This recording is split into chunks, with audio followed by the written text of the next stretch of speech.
का सक्सेना। बागपत में उत्तर प्रदेश के मुख्यमंत्री योगी आदित्यनाथ ने एक जनसभा को एनडीए प्रत्याशी के समर्थन में संबोधित किया। भारी भीड़ को देखकर योगी ने उत्साहित होकर कहा कि ये भीड़ साबित करती है कि इस बार भी मोदी सरकार आएगी। वहीं शाहजहांपुर के ददरौल विधानसभा क्षेत्र में हो रहे उपचुनाव में भाजपा प्रत्याशी अरविंद सिंह ने रिसेंटली न्यूज से कहा कि उनकी जीत 50,000 से अधिक मतों से होगी। उन्होंने क्षेत्र के विकास और समस्याओं पर भी बात की। इस समय हम उत्तर प्रदेश के शाहजहांपुर में हैं और लोकसभा चुनाव के साथ ही यहाँ ददरौल विधानसभा क्षेत्र से उपचुनाव हो रहा है और यहाँ से ददरौल से स्वर्गीय मानवेंद्र सिंह के सुपुत्र पर भरोसा जताया है भारतीय जनता पार्टी ने। मानवेंद्र सिंह ने जिस प्रकार से आम जनता से जुड़ करके गरीब लोगों की सेवा की है और जिस प्रकार से उन्होंने नीचे के स्तर से लोगों को ऊपर तक पहुंचाने के लिए संघर्ष किया है, वो आज यहाँ की आम जनता, गरीब लोग उसको याद करते हैं। अरविंद कुमार जी हैं, अरविंद सिंह जी मेरे साथ में, और अरविंद सिंह जी ने भी स्वर्गीय मानवेंद्र सिंह के सपनों को पूरा करने का पूरा प्रयास जब ये प्रत्याशी नहीं थे उस समय से करते रहे हैं। स्वर्गीय मानवेंद्र सिंह के सामने से इन्होंने बड़ा संघर्ष किया आम जनता के लिए। आज इनके ऊपर भारतीय जनता पार्टी ने एक भरोसा जताया है। जानते हैं कि किस प्रकार से स्वर्गीय मानवेंद्र सिंह जी के सपनों को ये साकार करेंगे और किस प्रकार से आम जनता की कसौटी पे खरे उतरेंगे। अरविंद जी, आपका बहुत बहुत स्वागत है। धन्यवाद। यह बताइए कि पिताजी के टाइम से ही आप जनता की सेवा में लगे रहे हैं और बहुत सारे कार्य आपने उनके माध्यम से, उनके विधायक रहते हुए आपने जनता के किए हैं। बहुत सारे कार्य छूट भी गए हैं जो विधायक जी का चूँकि टर्म पूरा नहीं हुआ था, तो अभी कौन कौन से ऐसे कार्य हैं जो अधूरे रह गए हैं और उन सपनों को साकार करने का आप प्रयास करेंगे? पिताजी ने शिक्षा के क्षेत्र में एक बीड़ा उठाया था कि हमारे क्षेत्र में डिग्री कॉलेज, इंटर कॉलेज होने चाहिए। वो उनका सब सपना हम जीतने के बाद पूरा करेंगे।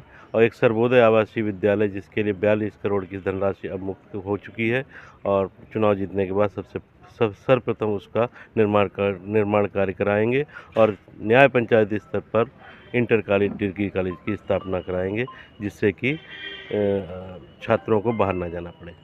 और क्या विकास कार्य ऐसे हैं जिनको आप करना चाहेंगे और किन मुद्दों को लेकर के आप जनता के बीच में जा रहे हैं?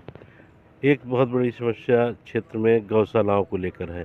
गौशालाओं का बीड़ा पिताजी ने उठाया था और उसके भी न्याय पंचायत स्तर पर गौशालाओं का निर्माण चल रहा है और न्याय पंचायत स्तर पर भी हम जहां भूमि उपलब्ध होंगी न्याय पंचायत स्तर पर गौशालाओं का निर्माण कराएंगे जिससे किसानों को राहत मिल सके। आपका चुनाव समाजवादी पार्टी के अवधेश वर्मा से है जो कि मंत्री भी रह चुके हैं। आप किस प्रकार से इस प्रतिस्पर्धा को, इस कंपटीशन को देख रहे हैं? कोई प्रतिस्पर्धा है ही नहीं, एक तरफा चुनाव है। 50,000 से वोटों से लगभग जीतेंगे चुनाव। ये बताइए कि जैसा कि आपने शिक्षा की बात की, गौशालाओं की बात की है, वास्तव में गाय की समस्या जो आवारा पशु हैं वो बड़ी समस्या है और साथ ही शिक्षा के क्षेत्र में भी ददरौल क्षेत्र काफ़ी पिछड़ा रहा है। तो अब मतलब जो है, आपने एक आवासीय विद्यालय की बात की, एक डिग्री कॉलेज की बात की है, लेकिन इसके अलावा और किस प्रकार से आप इसके लिए मतलब और क्या प्रयास करेंगे, जो क्योंकि एक डिग्री कॉलेज से जन समस्या हल नहीं होगी? युवाओं को रोजगार की समस्या है। क्षेत्र में सड़कों का जाल बिछ चुका है, हाईवे 4 लेन का निर्माण कार्य चल रहा है। इससे क्षेत्र में उद्योग लगेंगे और उद्योग लगने से युवाओं को बाहर नौकरी के लिए नहीं जाना पड़ेगा। यहीं पर युवाओं को रोजगार दिलाने का पूरा प्रयास किया जाएगा। क्या आप मुख्यमंत्री जी के स्तर से और अपने उच्च स्तर से प्रयास करेंगे कि वहाँ पर कुछ ऐसे उद्योग स्थापित हों या कुटीर उद्योग को आप बढ़ावा देने का प्रयास करेंगे? जी बिल्कुल प्रयास करेंगे।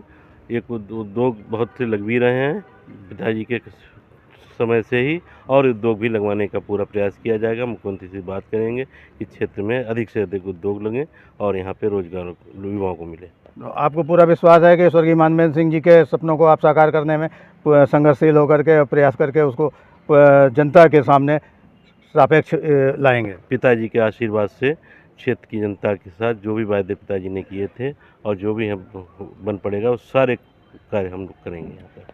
कितना बड़ा जन समर्थन आपको मिल रहा है? क्या आज आपका कहाँ दौरा है?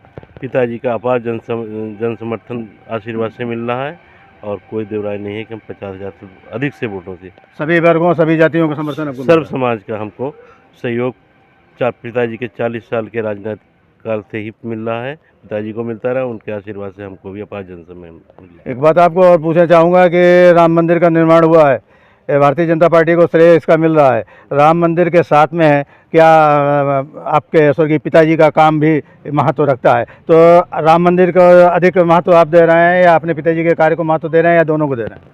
दोनों को महत्व पिताजी के कार्य भारतीय जनता पार्टी की सरकार बनने के बाद ही प्रारंभ हुए। राम मंदिर का भी निर्माण हुआ और हमारे यहाँ क्या नाम गुलौला खेड़ा में एक पर्यटन स्थल के रूप में भी 1 करोड़ की धनराशि प्रशासन द्वारा माननीय मुख्यमंत्री जी ने अब मुक्त कर दी है। उसका भी निर्माण कार्य चल रहा है और ये क्षेत्र में पर्यटन को बढ़ावा देने के लिए पूर्ण रूप से सरकार हमारी कार्य करेगी।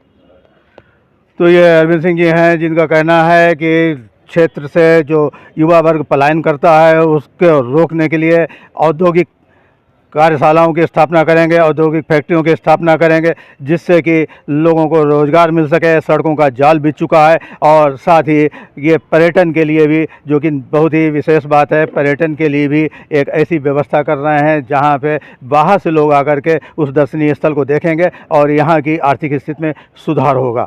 तो इसी प्रकार से आगे भी आप हमारे साथ बने रहिए और देख रहिए चुनावी हलचल में रिसेंटली न्यूज़। उत्तर प्रदेश के बागपत में एक चुनावी सभा को संबोधित करते हुए मुख्यमंत्री योगी आदित्यनाथ ने कहा कि आज देश में लोकतंत्र के महापर्व के प्रथम चरण का मतदान चल रहा है। कुछ लोकसभा सीटें ऐसी हैं जहां 50% तक मतदान हो चुका है और बाकी में भी एक स्पीड बनी हुई है और स्पीड बताती है कि एक बार फिर देश में मोदी सरकार, देश में लोगों में उतावलापन दिखाई पड़ रहा है और वे निश्चित रूप से मोदी सरकार बनाने के लिए कटिबद्ध हैं। आज देश के अंदर लोकतंत्र के महापर्व के 2024 के प्रथम चरण का मतदान चल रहा है।